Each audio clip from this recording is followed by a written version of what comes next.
الحمد لله رب العالمين والصلاة والسلام على أشرف الأنبياء والمرسلين نبينا محمد وعلى آله وأصحابه ومن تبعهم بإحسان إلى يوم الدين. أما بعد، فقد أرشد الباري سبحانه وتعالى في معظم تنزيله: أعوذ بالله من الشيطان الرجيم، بسم الله الرحمن الرحيم.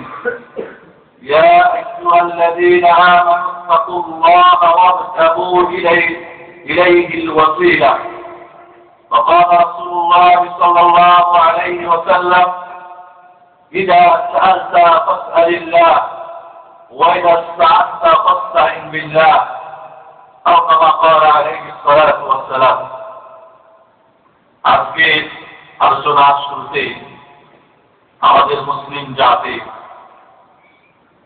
ঐতিহাসিক ঘটনার সঙ্গে জড়িত, মহান হিজরতের কথার সঙ্গে জড়িত যে নববর্ষ আমাদের শুরু হতে যাচ্ছে, কয়েকদিন পরে মহরম মাসকে কেন্দ্র করে শুরু হয়ে যাবে। তো নববর্ষের শুভেচ্ছা আপনাদেরকে জানিয়ে আজকে বক্তব্য শুরু করতে যাচ্ছি। বন্ধুগণ, আজকের যে বিষয়টি, এটাকে আজকে আলোচ্য বিষয় হিসাবে গ্রহণ করার পিছনে যে উদ্দেশ্যটা, সেটা হচ্ছে প্রথমত ওয়াসিলা বিষয়টা আমাদের দেশে অত্যন্ত প্রচলিত একটা বিষয়। ছোট বড় আবাদ বৃদ্ধ বনিতা, শিক্ষিত অশিক্ষিত, সকলে এই বিষয়টা সম্পর্কে কিছু না কিছু জ্ঞান রাখি আমরা। এই ওয়াসিলা বিষয়টি এর দুইটি দিক রয়েছে, একটা বৈধ একটি অবৈধ, যেটা আমাদের বিষয়বস্তু আপনাদেরকে স্পষ্ট করে দেয়। বৈধ ওয়াসিলা হচ্ছে তাওহীদ, যার সম্পর্ক তাওহীদের সঙ্গে, যার সরাসরি এর প্রতিক্রিয়া তাওহীদুল উলুহিয়ার উপরে ভিত্তি করে। বৈধ ওয়াসিলা ঈমান, পক্ষান্তরে অবৈধ যেটা ওয়াসিলা সেটা হচ্ছে নিষিদ্ধ ওয়াসিলা, যেই ওয়াসিলা ঈমানকে নষ্ট করে দেয়, এমনকি যেই ওয়াসিলা শিরকের পর্যায়ে মানুষকে নিয়ে যায় এবং তার ঈমানকে ধ্বংস করে দেয়। যে বিষয়টি ঈমান এবং ঈমান থাকা না থাকা, তাওহীদ প্রতিষ্ঠা, তাওহীদ থাকা না থাকার সঙ্গে সম্পর্ক। আর আমাদের দেশে এই ওয়াসিলার বিষয়টি স্পষ্ট না থাকার কারণে আমার অনেক ভাই যারা ইসলাম প্রিয়, যারা তাদের জীবনকে সঠিকভাবে পরিচালিত করার জন্য সার্বক্ষণিক চেষ্টা করে, তারপরেও অজানার কারণে হয়তো বিদআতের শিরকে আপনার ওসিলায় অথবা শিরকের ওসিলায় হয়তো পতিত হয়েছেন, কিন্তু তিনি আদৌ জানেন না। শুধু এই বিষয়টাই না, বিভিন্ন বিষয়ে আমরা ভুল করার পরেও কিন্তু মনে করি। আল্লাহ বলছেন: কুল হাল নুনাব্বিউকুম বিল আখসারিনা আমালা আল্লাযীনা দাল্লা সা'য়ুহুম ফিল হায়াতিদ দুনিয়া ওয়া হুম ইয়াহসাবুনা আন্নাহুম ইহসিনুনা সুনআ। আল্লাহ রাব্বুল আলামিন সূরা কাহাফের শেষ দিকে একটা আয়াত, স্পষ্ট একটা সাধারণ মানুষের একটা কথা আমাদের কাছে উল্লেখ করেছেন। অনেক মানুষ পাপের কাজ করার পরেও মনে করে না ভালোই করে, অন্যায় কাজ করার পরেও না জানার কারণে মনে করে আমি তো ভালোই করি। এই জন্যে ওয়াসিলার বিষয়টা অত্যন্ত গুরুত্ব হওয়ার কারণে, গুরুত্ব থাকার কারণে তাওহীদ এবং শিরকের সঙ্গে যার সম্পর্ক রয়েছে সরাসরি, এই জন্য আজকে আমাদের এই বিষয়টি আজকে আলোচনার বিষয়বস্তু হিসেবে আমরা গ্রহণ করেছি।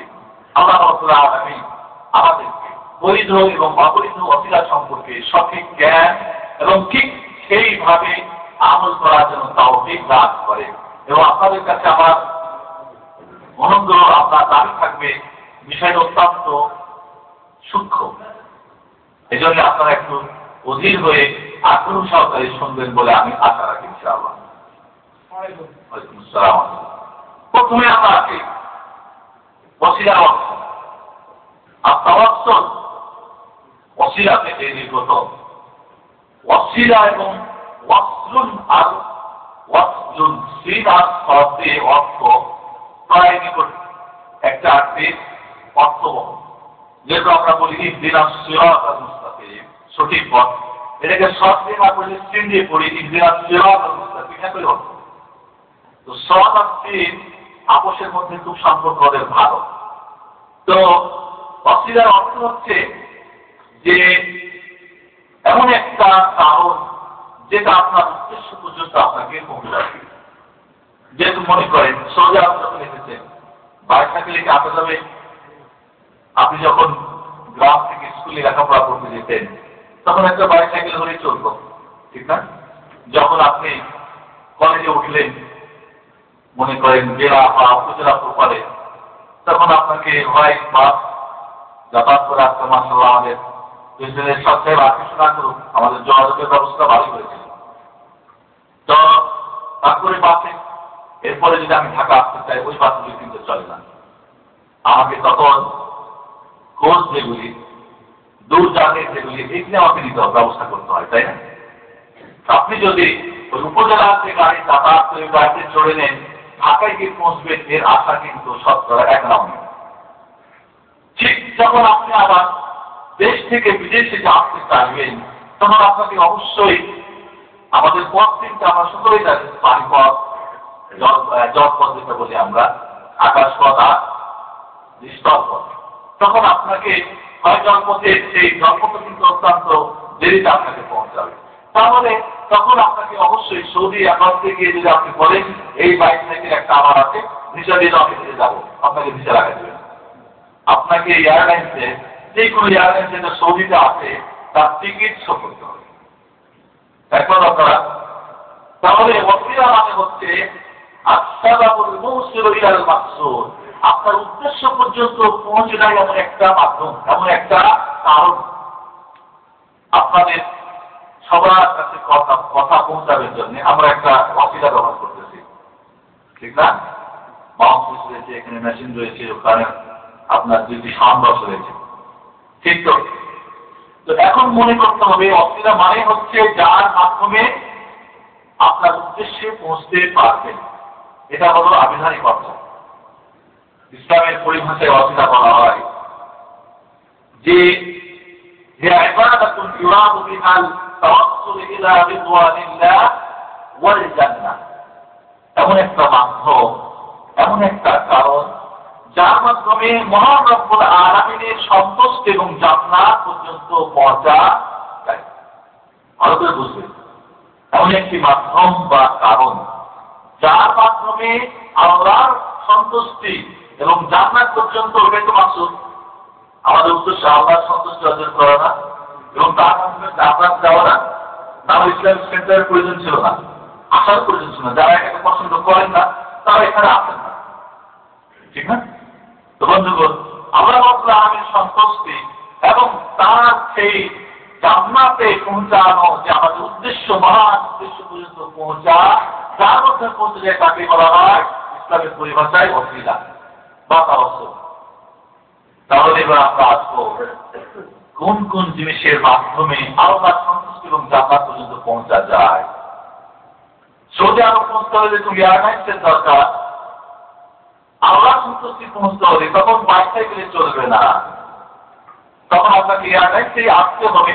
তাহলে কোন কোন এয়ারলাইন্স যে আল্লাহর যে মহান রব্বুল আলামিনের সন্তুষ্টি ও জান্নাত পৌঁছাকে পথ করে, এর মাধ্যমটা এর সুযোগে সে রকেটে পৌঁছায়, না কোনো পিসারে পৌঁছাতে পারে, না কোনো নাবিতে পৌঁছাতে পারে, না কোনো রাসূল, না কোনো ফেরেশতা, না আমার কি এই উদ্দেশ্য পর্যন্ত পৌঁছাতে পারে, সেটা আমাদেরকে জানতে হবে। আপনারা এখন অসঙ্গে জানার জন্য জি এই পর্যায়ে আল্লাহ রাব্বুল আলামিন তার কোরআন মাজিদের মধ্যে ইরশাদ করছেন, ইয়া আইয়ুহাল্লাযীনা আমানু তাকুল্লাহ, হে ঈমানদাররা তোমরা আল্লাহকে ভয় করো, ওয়াবতাগু ইলাইহি বিল ওয়াসিলা, এবং আল্লাহ রাব্বুল আলামিনের কাছে তোমরা তার সন্তুষ্টি অর্জন করার জন্য, তার সান্নিধ্য লাভ করার জন্য, আপনার সেই জান্নাত পর্যন্ত মাকসুদের মঞ্জিল পর্যন্ত পৌঁছার জন্য কি করো? ওয়াসিলা করো, মাধ্যম ধরো। কি মাধ্যমটা? এই আয়াতের তাফসীরে সকল মুফাসসিরিনরা, তবে বর্তমানে যারা আন্তর্জাতিক বিখ্যাত তারা না, কারণ আজকাল তো মাশাআল্লাহ ভাষা তো ব্যবহার করলেই সেটা হয় না। আজকে কত জায়গায় পবিত্র অপবিত্র আমরা ব্যবহার করি, ঠিক না? কত জায়গাতে আমরা 3-4 লাখ মাশাআল্লাহ খালি তার সিফাত বর্ণনা করি, লতব বর্ণনা করি। এজন্য এই আয়াতে তাফসীরে সকল মুফাসসিররা একমত যে সেটা হচ্ছে ওয়াতাকাররুবু ইলাল্লাহ বিতাআতিহি বিতাআত আওয়ামিরি ওয়াজতিনাবি নওয়াহিহি। আল্লাহ রাব্বুল আলামিনের আদেশ মাননের মাধ্যমে, আদেশগুলিকে ফলো করার মাধ্যমে এবং নিষেধগুলি থেকে নিজেকে বাঁচিয়ে রাখার মাধ্যমে রব্বুল আলামিনের ওই ওসিলা করা যায়, অর্থাৎ নেক আমলের মাধ্যমে। এজন্য সকলে একমত জামিউল ইবাদাত ওয়াসিলাতুন ইলা নাজাতি মিনান নার ওয়া দুখুলিল জান্নাহ।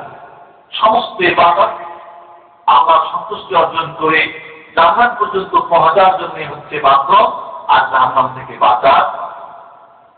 বলেন সুবহানাল্লাহ। বন্ধুগণ, তাহলে আমাদের স্পষ্ট হলো যে ওসিলা করতে হলে যে সমস্ত কাজ আল্লাহ করতে বলেছেন সেগুলি করে একটার মাধ্যমে ওসিলা করতে হবে, এবং আমি অন্যায় থেকে বেঁচে থাকার পরেও আল্লাহ ওসিলা করতে পারি। এবার আপনাদের আমি খুব সংক্ষেপে আমি আজকে সবাই দিকে লক্ষ্য রাখবো ইনশাআল্লাহ, আমরা যেন সময় মতো শেষ করতে পারি। তাহলে আমরা সকলে একমত যে এবার যেটার মাধ্যমে আল্লাহ সন্তুষ্টি এবং জান্নাত পর্যন্ত পৌঁছায় সেটা কি আমরা জানব। তার আগে ওসিলা কয়েকটা অর্থ হতে পারে। ওসিলা যখন বলবো তার উদ্দেশ্য কয়েকটা হতে পারে, তারা করা কয়েকটা অর্থ হতে পারে। একটা অর্থ যেটা আপনাদের বললাম,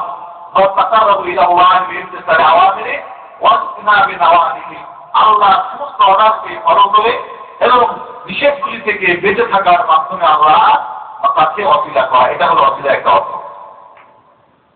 দ্বিতীয় অর্থ হলো যে ওসিলা অর্থ হচ্ছে দোয়া বা সুপারিশ। যিনি ওসিলা চাচ্ছেন তার জন্য দোয়া করা বা সুপারিশ করা, বুঝছেন? যেমন তার সাহাবায়ে কিরাম করতেন। সাহাবায়ে কিরাম কোন অনাবৃষ্টি যখন দেখা গেল আল্লাহ রাসূলের কাছে বলেন, ইয়া রাসূলুল্লাহ আপনি দোয়া করেন, আমরা সব হারাপ হয়ে যাচ্ছে। তিনি দোয়া করলেন, এটা একটা ওসিলা। সুপারিশ করেন আমাদের জন্য আল্লাহর কাছে। আল্লাহ রাসূল সাল্লাল্লাহু আলাইহি ওয়াসাল্লামের মাধ্যমে তার সুপারিশ, তার দোয়ার মাধ্যমে আল্লাহর কাছে সাহাবায়ে ওসিলা করতে, এটা একটা ওসিলা অর্থ। এই দুইটাই যায়, প্রথমটা এবং দ্বিতীয়টা যায়। তৃতীয় যেটা ওসিলা সেটা হলো খারাপ অর্থে, বিশেষ অর্থে, সেটা হলো কিয়ামতের মাঠে নবী মুহাম্মদ রাসূলুল্লাহ সাল্লাল্লাহু আলাইহি ওয়াসাল্লাম যে সুপারিশ করবেন, যে সুপারিশটা তার জন্য মাত্র কাজ, আতি মুহাম্মাদানিল ওয়াসিলা, আদানের পরে দোয়া বলি না, ওটা খাস অর্থে ওসিলা, এটাও যায়। চতুর্থ যেটা অর্থ, যে যার মাধ্যমে ওসিলা করছেন তার নামে কসম দেওয়া। আল্লাহ অমুক নামের কসম দিয়ে তোমাকে বলছি, বা অমুক ওয়ালির কসম দিয়ে তোমাকে বলছি আমাকে ক্ষমা করে দাও বা আমাকে মুক্ত করে দাও। এটা চতুর্থ অর্থ, এটা জায়েজ না। এই অর্থে ওসিলা জায়েজ নয়। পঞ্চম অর্থ হলো ওসিলা অর্থ বা ওসিলা থেকে উদ্দেশ্য হচ্ছে কোনো ব্যক্তি বা তার মর্যাদা বা তার পদমর্যাদা বা তার ব্যক্তিত্ব বা তার কি বলবো আপনার তার যে মাথাটা সমাজে তার কাছে একটা কি স্থান রয়েছে, এই সমস্ত কিছুর মাধ্যমে যদি আমরা ওসিলা করি সেটা জায়েজ না। এর অর্থে ওসিলা জায়েজ না। এবার আপনাদের আর দেরি না করে আমি সরাসরি নিতে চাই ওসিলা দুই প্রকার। একটা হলো বৈধ ওসিলা, আর একটা হলো অবৈধ ওসিলা। বৈধ ওসিলা 7 প্রকার। আপনারা ভালো করে খেয়াল করবেন, 7টা প্রকার রয়েছে ওসিলা, যেই ওসিলা করা বৈধ যায়। প্রথমটাই হচ্ছে আত-তাওয়াসসুলু ইলাল্লাহি তাআলা বিআসমাইহি। তার আগে বলবো বন্ধুগণ যে সোজা বাস্তবে যে বিমানটা আসা চাই না, ঠিক কোন ওসিলার মাধ্যমে আল্লাহ সন্তুষ্টি এবং জান্নাত পর্যন্ত পৌঁছা যায়, এটা কিসের মাধ্যমে আমরা জানবো? আল্লাহ এবং আল্লাহ রাসূলের মাধ্যমে, ঠিক কিনা?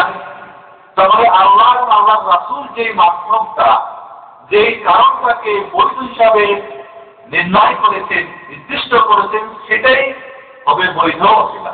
আর সেগুলি হচ্ছে নিম্নরূপ। প্রথম, আর তাওয়াসসুল আল্লাহ তাআলা বিআসমাইহি, আল্লাহ রাব্বুল আলামিনের নামের মাধ্যমে আল্লাহর কাছে ওসিলা করা। যেমন আপনি বলবেন যে আল্লাহ, এটা দুইভাবে হতে পারে। একটা হলো আম হবে, একটা হলো খারাপ হবে। আম হবে মানে আল্লাহ তোমার সমস্ত নামের মাধ্যমে আমি তোমার কাছে চাচ্ছি, তুমি আমাকে ক্ষমা করে দাও। আল্লাহুম্মা আসআলুকা বিআসমাইকাল হুসনা, আল্লাহ তোমার সমস্ত নামের মাধ্যমে তোমার কাছে আমি চাচ্ছি, কি করো? আল্লাহুম্মা ইগফিরলি, আল্লাহ তোমাকে ক্ষমা করে দাও। এটা হলো আম মানে সমস্ত নামের মাধ্যমে আল্লাহ ওসিলা করা। যেমন হাদিসে এসেছে আল্লাহ রাসূল বলছেন, আসআলুকা বিকুল্লি ইসমিন হুয়া লাক সাম্মাইতা বিহি নাফসাক, আল্লাহ তোমার যত নাম দিয়ে তুমি তোমার নিজের নামকরণ করেছো, সমস্ত নামের মাধ্যমে তোমার কাছে আমি চাচ্ছি। বুঝতে পেরেছেন?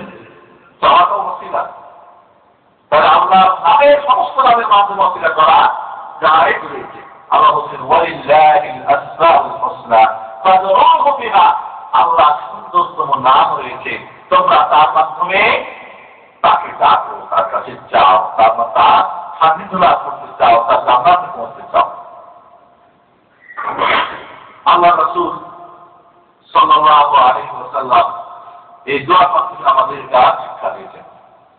এর দ্বিতীয় যেটা, আল্লাহর নামের মাধ্যমে ওসিলা একটা আম হবে, একটা হলো খাস হবে। খাস যেটা আল্লাহর কিন্তু বিশেষ নাম, যে আল্লাহ আনতার রহমান ফারহাম আলাইহি, আল্লাহ তুমি রহমান, বড় দয়ালু, দয়া সাগর, তুমি আমাকে রহম করো।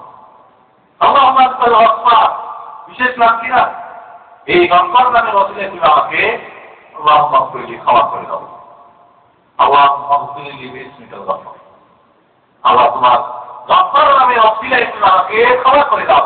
আনতা রাজ্জাক ফারযুকনি, আল্লাহ তুমি রাজ্জাক নামের ওসিলায় আমাকে রিজিক দান করো। বড় আমি অভাবী, আমার রিজিক রুজি রুটির বড় অভাব। তাই সমস্ত নামের মাধ্যমে, তাহলে না প্রথমটাই হচ্ছে আল্লাহ নামের মাধ্যমে ওসিলা। এটা দুইভাবে হতে পারে, সমস্ত নামের মাধ্যমে অথবা কোন বিশেষ নাম, কিন্তু আপনার যেটা চাওয়া পাওয়া সেটার সঙ্গে যেন সম্পর্ক থাকে। এখন যদি আল্লাহকে বললে আল্লাহ আল্লাহ তুমি বড় কঠোর, এটা হবে কোথায়? কিয়ামতের মাঠে। সেই নামে ওসিলা আমাকে ক্ষমা করো, হবে মিল হলো না। আল্লাহর নামের সঙ্গে আপনার যে চাওয়া মিল হলো না। তাহলে যেটা চাইবেন ওই নাম যে আল্লাহ রয়েছে, ওই নামটা যেন মুনাফিক থাকে, উপযুক্ত নাম দিয়ে চাইতে হবে। ভুল করবেন না। আবার চাইবেন হয়তো অসুখ ভালো করার জন্য, আর বলবেন যে আল্লাহ আহমানতাল, তবেই আল্লাহ আহমানতাল আপনার যেটা প্রয়োজন সেই নাম দিয়ে। দুই নম্বরে যেটা চাই হলো ওসিলার নিয়ম, সেটা হলো আল্লাহর গুণবাচক নামের মাধ্যমে আল্লাহর কাছে চাওয়া, ওসিলা করা। এটাও কিভাবে হতে পারে? কোন ভাবে? আল্লাহুম্মা ইন্নী আসআলুকা বিসিফাতিকাল উলিয়া, আল্লাহ তোমার সমস্ত সুন্দরতম নাম, গুণবাচক নামের মাধ্যমে তোমাকে চাচ্ছি। অথবা আম ভাবে, এটা খাস কথা হতে পারে, কোন একটা বিশেষ নাম, যে হাদিস আল্লাহ রাসূল করছেন, কোন জায়গায় যদি ব্যথা হয়, তাহলে ব্যথার স্থানে হাত রেখে বিসমিল্লাহ তিনবার,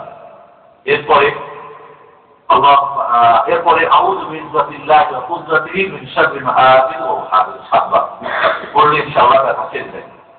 এই দোয়াটার মধ্যে আমরা দেখছি আল্লাহ রাব্বুল আলামিনের নবী ইজ্জাতিল্লাহ, আল্লাহ ইজ্জাত এবং কুদরতে, আমার অসুখ দূর করতে পারে আল্লাহর ইজ্জাত এবং কুদরত, শক্তি, এর সঙ্গে মিল রয়েছে। তাহলে বিশেষ সেবকের মাধ্যমে আমরা আল্লাহকে বলছি, আল্লাহ আমাদের ব্যথাটাকে দূর করে দাও।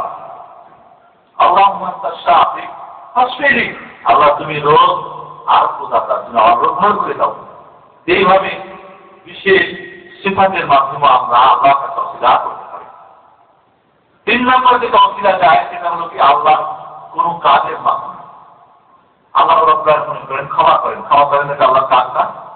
আল্লাহকে বলেন আল্লাহ তোমার ক্ষমা, তুমি যে ক্ষমা করো, আল্লাহ আনতা তাগফির আও তুগফির, আল্লাহ তুমি ক্ষমা করো, ফাগফিরলি।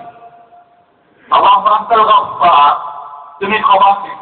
ওটার সঙ্গে মিলে যায়। মনে আরেকটা আমরা যাই, যে আমরা দুরূদ পাঠ করি না, আল্লাহুম্মা সাল্লি আলা মুহাম্মাদ, আল্লাহ তুমি মুহাম্মদ সাল্লাল্লাহু আলাইহি ওয়াসাল্লামের প্রতি তার প্রশংসা করো, তার মর্যাদা বাড়াই দাও, তার রহম করো।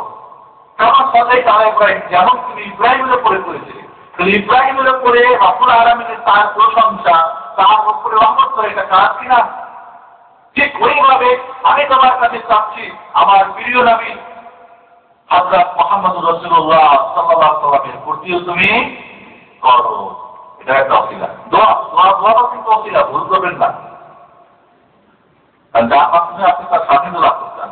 যখনই আপনি নবী মুহাম্মদ রাসূলুল্লাহ সাল্লাল্লাহু আলাইহি ওয়াসাল্লামের প্রতি দরুদ পাঠ করবেন, আল্লাহকে রহমত বর্ষণ করতে বলবেন, এইটা আপনি ওসিলা করবেন, তখন আপনার উপরে আল্লাহ রাব্বুল আলামিন স্বয়ং নিজে 10 বার আপনি রহমত বর্ষণ করবেন। সুবহানাল্লাহ। এজন্য আল্লাহ রাসূল বলছেন, মাসাল্লাল্লাহু আলাইহি মাররাতান, যে আমি নবীর উপরে একবার দরুদ পাঠ করবে, সাল্লাল্লাহু আলাইহি আশার মাররা, আল্লাহ রাব্বুল আলামিন স্বয়ং ওই বান্দার উপরে 10 বার কি রহমত বর্ষণ করবেন। আল্লাহ।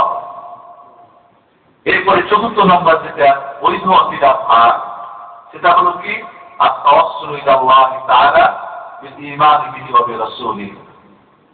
আরে মহাব্বত আল্লাহ রাব্বুল আলামিনের প্রতি ঈমান রাখেছি, আমরা ঈমান এনেছি না, রাসূলের প্রতি ঈমান এনেছি, আল্লাহকে ভালোবাসি, রাসূলকে ভালোবাসি, এই ভালোবাসা ওসিলা করা বৈধ রয়েছে। কি বলবেন? আল্লাহুম্মা বিঈমানি বিক ওয়া বিরাসূলিক আসআলুকা কাযা ওয়া কাযা। আল্লাহ, আমি তোমার উপর ঈমান এনেছি, তোমার রাসূলের উপর ঈমান এনেছি, এর মাধ্যমে তোমার কাছে আমি চাচ্ছি আমাকে টাকা দাও, পয়সা দাও, যা আপনি চান, এর মাধ্যমে ওসিলা করতে পারেন। আল্লাহ বলছেন, রব্বানা ইন্নানা সামি'না মুনাদিyan ইউনাদি লিল-ঈমান আন আমিনু বিরাব্বিকুম ফাআমান্না রব্বানা ফাগফির লানা যুনুবানা ওয়া কাফির আন্না সাইয়্যাতিনা ওয়া তাওয়াফানা মা'আল আবরার। সূরা ইমরান 193। এখানে বলছি আল্লাহ, তোমার পক্ষ থেকে ঈমানের দান এসেছে, তোমার প্রতি ঈমান এনেছি, তোমার নসরের উপর ঈমান রেখেছি, আমাদেরকে এবার রহম করো, ক্ষমা করো। তাহলে বন্ধুগণ, আল্লাহ রাসূলের ঈমান, আল্লাহ রাসূলের প্রতি ঈমান, আল্লাহর প্রতি ঈমান, আল্লাহর ভালোবাসা, রাসূলের ভালোবাসা, কোনো অন্যের ভালোবাসা, বুঝছেন? এগুলি সম্পূর্ণ, এগুলির মাধ্যমে আল্লাহর কাছে ওসিলা করা বৈধ রয়েছে। পরবর্তীতে রাসূলের মাধ্যমে ওসিলা, ওলিদের মাধ্যমে ওসিলা, নেককার ব্যক্তির মাধ্যমে ওসিলা, পরে আলোচনা করব। তাহলে আমরা এইভাবে ওসিলা করতে পারি আল্লাহর ভালোবাসার মাধ্যমে, রাসূলের ভালোবাসার মাধ্যমে, ঈমানের মাধ্যমে, ওলির ঈমানের মাধ্যমে, ওলির ভালোবাসার মাধ্যমে আমরা ওসিলা করতে পারি, বৈধ ওসিলা। 5 নম্বরে হলো আত-তাওয়াসসুলু ইলাল্লাহি তাআলা বিহালিল দাঈ। আপনি কিচ্ছু বলছেন না, আপনি বিপদে পড়েছেন, আল্লাহকে বলছেন আনাল ফাকির ইয়া রাব্বি ইয়া ফাকির আল্লাহুম্মা আনতাল গনীব ওয়া আনাল ফাকির। আপনি বেরিয়া রাত্রি ধরে আপনার মুখাপেক্ষী এবং আমি মুখাপেক্ষী, এবং আপনাদের কি চাওয়া পাওয়া আপনি কিন্তু উল্লেখ করছেন না। হযরত জাকারিয়া আলাইহিস সালাম, হযরত আইয়ুব আলাইহিস সালাম আমাকে বলছেন, রব্বিন্নী মাসসানি আদ-দুর ওয়া আনতা আরহামুর রাহিমিন। আল্লাহ, আমি অসুস্থ, সমস্ত শরীর, হযরত আইয়ুব আলাইহিস সালামের সমস্ত শরীর পীড়ায় কেটে কেটে জর্জর হয়ে গেছে। আল্লাহ তাকে পরীক্ষায় ফেলেছে। বিশ্ববাসীর কাছে তার প্রিয় বান্দারা দুঃখে থাকলেও মহান রব্বুল আলামিনকে ভুলেন না। এর বাস্তব পরীক্ষা, এর বাস্তব রূপ দেখানোর জন্য মহান রব্বুল আলামিন হযরত আইয়ুব আলাইহিস সালামকে এই পীড়াকে তিনি পরীক্ষায় ফেলেছেন। এবার আল্লাহকে বলছেন, আল্লাহ রব্বিন্নী মাসসানি আদ-দুর, আমি তো অভাবগ্রস্ত, আমি তো, আমাকে এক দুরারোগ্য, এক কীট আমাকে পোকা কেটে কেটে খাচ্ছে। ওয়া আনতা আরহামুর রাহিম, তুমি সবচেয়ে রহম করনেওয়ালা। বলছেন না আমাকে রহম করো, আমার বিপদ দূর করো, কিছু বলছেন না। তাহলে 5 নম্বর বৈধ ওসিলা যেটা হলে এই যে যে আল্লাহর কাছে ওসিলা করছেন, যিনি আল্লাহর কাছে চাচ্ছেন, তিনি তার অবস্থা আল্লাহর কাছে উপস্থাপন করে শুধু চাচ্ছেন, উপস্থাপন করে শুধু রাখছেন, কিন্তু কি তিনি চাচ্ছেন উল্লেখ করছেন না। এভাবে ওসিলা করা যায়। 6 নম্বরে একটা বৈধ ওসিলা, সেটা হলো, এটা এখানে কিন্তু গণ্ডগোল, ভালো করে শুনবেন। আত-তাওয়াসসুলু বিদুআই রাজুলিস সালিহ আল হাই আল্লাযী ইউরজা ইজাবাতু দুআই। নেককার, ভালো করে মনে করেন, নেককার জীবিত, নেককার জীবিত ব্যক্তির দোয়ার মাধ্যমে হয়ে যায়। তাহলে প্রথম তাকে জীবিত হতে হবে, মৃত্যু হলে পরে আসতে চলবে না। নেককার হতে হবে, কারণ নেককার না হলে বৎকারের দোয়া কবুল হওয়ার কোনো আশাই করা যায় না, ঠিক না? আর এই জন্যই তো আমরা যারা আমাদেরকে অনি মনে করি, যারা আমাদের মুরব্বী মনে করি, যারা ইমাম মনে করি, যাদেরকে নেককার মনে করি, তাদের কাছে কিন্তু আমরা দোয়া যায়, ঠিক না? এই জন্যে নেককার। দ্বিতীয় হলো তার দোয়ার মাধ্যমে। নেককার জীবিত ব্যক্তির দোয়ার মাধ্যমে অসুবিধা করা, যেমনটি রাসূলুল্লাহ সাল্লাল্লাহু আলাইহি ওয়াসাল্লামের জীবন দশায় সাহাবায়ে কেরাম করতেন। অনাবৃষ্টি, ইয়া রাসূলুল্লাহ বৃষ্টি হচ্ছে না, দোয়া করেন। খুতবার মধ্যেই দোয়া শুরু করলেন, বলছেন হযরত উমর ফারুক রাদিয়াল্লাহু তাআলা আনহুর যুগে প্রচন্ড খরার সময় তাড়াতাড়ি তখন সকলেই দোয়া করার জন্য বললেন। ইস্তিসকার নামাজে যে পানি চাওয়ার দোয়া আছে না নামাজ, সেই নামাজ মুসলিম যেখানে এখন ভেঙে ফেলেছে, আল্লাহ রাসূল যেখানে এই বৃষ্টির নামাজ আপনার ইদাইনের নামাজ পড়তেন, সেখানে গিয়ে হযরত আব্বাস রাদিয়াল্লাহু তাআলা আনহুর কাছে এবার আল্লাহকে বলছেন, আল্লাহ তোমার নবী বেঁচে থাকতে আমরা তার দোয়ার মাধ্যমে পানি পেতাম, আজকে তোমার নবী আমাদের কাছে বেঁচে নাই, রয়েছে তার চাচা আব্বাস। আব্বাস নেককার না? নেককার করা করে, অবশ্যই নেককার। জীবিত না মৃত্যু? জীবিত। এবার বলছেন, হে আব্বাস, তুমি আব্বাস না, হে আল্লাহ রাসূলের চাচা আব্বাস, আপনি দাঁড়ান, বুখারী শরীফে আছে, আমাদের জন্য দোয়া করেন। তিনি দোয়া শুরু করলেন, আল্লাহ তুমি আমাদের পাপের কারণে বৃষ্টি বন্ধ করেছো, আজকে আমাদের সবকিছু তোমার কাছে উপস্থিত করে তোমার কাছে আমরা চাই, আমাদেরকে বৃষ্টি দান করো। আপনি বলছেন যেখানে আকাশে কিছু ছিল না, তার পাহাড়ের মতো যদি বৃষ্টি আসলো, সবাই বৃষ্টিতে ভিজে গেল। আল্লাহ ওমর দ্বিতীয় রাসূলের কবরের কাছে জানলেন, যদি কবরে গিয়ে যায় কোনো আশ্চর্য নাই, তাহলে মনে রাখতে যে জীবিত নেককার ব্যক্তির দোয়ার মাধ্যমে হচ্ছে। কিভাবে?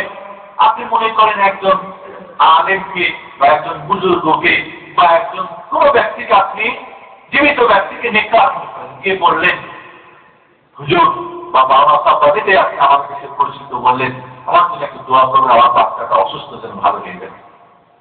তিনি দোয়া করছেন, এবার আপনি হাতে দিয়েছেন, আল্লাহ এই নেককার ব্যক্তির দোয়ার মাধ্যমে আমার বাচ্চার অসুখ ভালো করে দাও।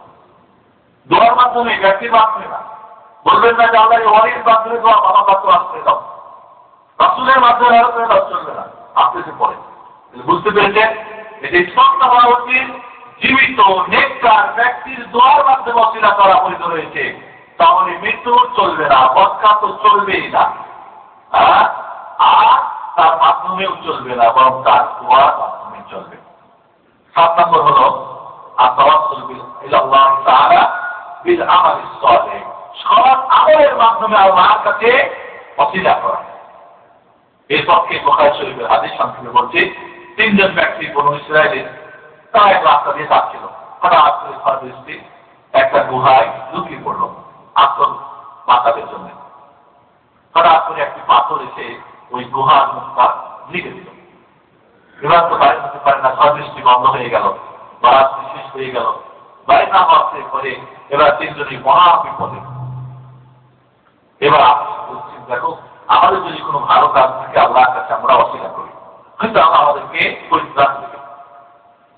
প্রথম ব্যক্তি বললেন, আল্লাহ আমার বুড়ো মা এবং বাবা ছিল, আমি প্রতিদিন ছাগল চড়াতে যেতাম, ছাগল চড়িয়ে নিয়ে এসে দুধ দহন করে প্রথম আমার বাবা মাকে দুধ পান করার পরে আমি এবং আমার ছেলে মেয়ের পরিবারের অন্য কেউ আমরা পান করতাম। একদিন ঘাট শেষ হয়ে যায়, অনেক দূরে গিয়ে বকরি পেট ভরানোর জন্য দূরে ছাগল চড়াতে গিয়ে দেরি হয়ে যায়, এসে দেখে আমার বাবা মা ঘুমিয়ে পড়েছে। দুধ দহন করে নিয়ে এসে বাবা মার মাথার নিকটে সারা রাত্রি দাঁড়িয়েছিলাম। আমার কলিজার টুকরা ছেলে মেয়েরা কাঁদতেছিল, আমার বিরোধ স্ত্রী কাঁদতেছিল ক্ষুধার দ্বারায়, আমি নিজেও ক্ষুধার দ্বারায় ক্লান্ত বোধ করতেছিলাম বা অসুস্থ বোধ করতেছিলাম, কিন্তু আমার মা বাবার ঘুম ভাঙাই নাই।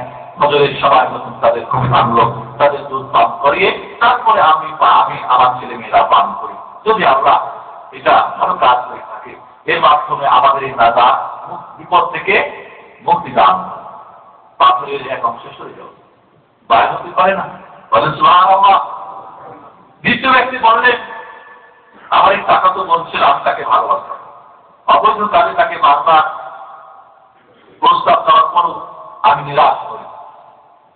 অভাবের কারণে আমার সে টাকা তো বোন একদিন আমার কাছে এসে বলল, আমার না খেয়ে আছি, কিছু অর্থ দাও। বললাম দিতে পারি, এক শর্তে আমার সেই অবৈধ প্রস্তাবে তোমাকে রাজি হতে হবে। বলল ঠিক আছে, পয়সা দাও। এবার নির্জনে যখন দুইজনে রাত্রিতে নির্জনে একান্ত নির্জনে যখন আমি যখন তার সঙ্গে সে অবৈধ কাজে যখন লিপ্ত হচ্ছি, এই মুহূর্তে আমার ছাত্র বোন বললেন, ভাই তৃতীয় জন দেখছেন আমাদেরকে মহান রব্বুল আলামিন, ইত্তাকিল্লাহ, তুমি তাকে ভয় করো। সেই মুহূর্তে আমার ছাত্র বোনের সেই কথা শুনে তোমার ভয়ে সেই অন্যায় কাজ থেকে আমি বিরত ছিলাম।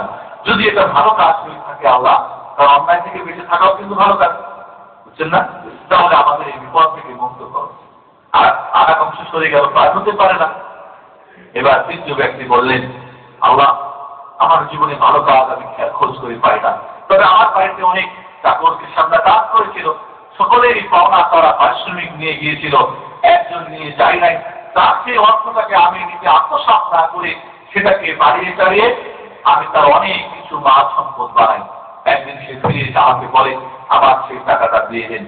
আমি বললাম, ওই যে দেখো মাঠে তোমার ছাগল, ভেড়া, দুম্বা, সেই বাঘ, সেটা তোমার নিয়ে যাও। সে বলল, আমার সঙ্গে প্রহাস করছেন, আমার সঙ্গে ঠাট্টা বিদ্রুপ করছেন। আমি বললাম, না, এটা তোমার হাত, তোমার সেই টাকাটাকে বাড়িয়ে তোমার হাত এটা হয়েছে। আমার বরকত এতই দিয়েছিলেন যে খুব দরিদ্রটি অনেক কিছু পেয়ে গেছিল। তাকে বললাম, তোমার যা কিছু নিয়ে যাও, সবকিছু সে নিয়ে যায়। এটা যদি তোমার ভালোর জন্যই করে থাকি, আমার পছন্দ হয়, আমার বিপদ মুক্ত করে আমাদেরকে।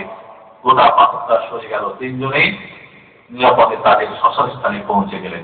বলেন সুবহানাল্লাহ।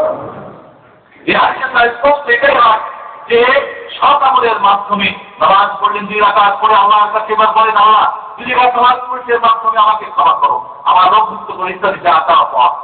হজ করেছেন, ওমরা করেছেন, কোরআন তেলাওয়াত করেছেন, গরীবকে দান করেছেন, মার সঙ্গে ভালো ব্যবহার করেছেন, আত্মীয় স্বজনের সম্পর্ক সুন্দর রেখেছেন, একজন রোগীকে দেখতে গিয়েছেন। সৎ আমল বলতে যাকে আমরা বুঝি করার মাধ্যমে যখন অন্যায় থেকে আপনি অন্যায় একেবারে কেউ বদলাও নেই, ওই মুহূর্তে ভয়ে আপনি বাধা করলেন না, বলেন আল্লাহ এই যে একটা কাজ করলাম, ভালো কাজ। কারণ কেউ যখন ভালো কাজের উদ্দেশ্য করে, না করার আগেই একটা নেকি লিখে দেওয়া হয়, ঠিক না? যখন করে 10 থেকে বাড়তে বাড়তে 700 পর্যন্ত বাড়তে থাকে। অন্যায় কাজ করার যদি কেউ ইচ্ছা করে, করার পরে যদি না করে, তাহলেও তাকে একটা নেকি লিখে দেওয়া হয়। বলেন সুবহানাল্লাহ। আবার মহান রব্বুল আলামিন জান্নাত আর বান্দারা জান্নাতে যায়। এই হলো 7 প্রকার বৈধ ওসিলা। আল্লাহর নামের মাধ্যমে ওসিলা, সেটা বিবাহ হতে পারে, আপনার খাস আম, আল্লাহর সিফাতি নামের মাধ্যমে ওসিলা, সেটাও খাস আম হতে পারে। এরপরে যেটা হতে পারে সেটা হলো আল্লাহর কাজের মাধ্যমে ওসিলা। এরপরে হলো যে আল্লাহ এবং রাসূলের প্রতি ঈমান, ভালোবাসা, কোনো ভালো ব্যক্তির ভালোবাসার মাধ্যমে ওসিলা করা। 5 নম্বরে যিনি অসিলা করতেছেন তার অবস্থা আল্লাহর কাছে কি করে উপস্থিত করে। 6 নম্বরে হলো জীবিত নেককার ব্যক্তির দোয়ার মাধ্যমে অসিলা করা। 7 নম্বরে হলো সৎ, যে কোনো সৎ আমলের মাধ্যমে অসিলা করা। এবার আমরা 3য় প্রকার চলে যাই, অবৈধ অসিলা। অবৈধ অসিলা ওই যে বললাম, সোজা হবে আসতে হলে এরোপ্লেনে আসতে হবে, সাইকেল দিয়ে আসা যাবে না। তাহলে শরীয়ত যেটাকে নির্দিষ্ট করেছে অসিলা, সেটাই হলো বৈধ, আর যেটাকে করেন নাই সেটাই হলো অবৈধ। এটা দুইভাবে হতে পারে। একটা যেটা শরীয়তের বিষয়ে কোনো আলোচনা করে নাই, জায়েজ হাও বলে নাই, নাও বলে নাই। অনেক সময় আর পরবর্তী আলোচনা করবো সময় হলে যে কি কি কারণে আমরা অবৈধ অসিলাগুলির মধ্যে আমরা ডুবে গেছি, কি কি যুক্তি আছে সেগুলো আমি পরে আলোচনা করবো। যাই হোক, তাহলে অবৈধ অসিলাটাকে আমরা দুইভাবে ভাগ করতে পারি। প্রথম যেটা শরীয়ত এ ব্যাপারে নিশ্চয় জায়েজও বলেন নাই, না জায়েজও বলেন নাই। মনে রাখবেন, যে কোনো ইবাদত, অসিলাটা ইবাদত কিনা? ইবাদত। এই জন্যই বৈধ অসিলা তাওহীদ, অবৈধ অসিলা শিরক বা বিদআত বা পাপ বা ঈমান নষ্টের একটা বড় মাধ্যম। যেটা আমি ভূমিকার মধ্যে আপনারা আলোচনা করেছি। তো মনে রাখবেন, দলিল না থাকাটাই হলো করা চলবে না। বুঝতে পেরেছেন? ইবাদতের ব্যাপারে দলিল না থাকাটাই দলিল, না চলবে না, যে না থাকাটাই দলিল। তাহলে বুঝবেন ইবাদত কোন ইবাদত করা চলবে না, চলবে কোনটা যেটা দলিল রয়েছে।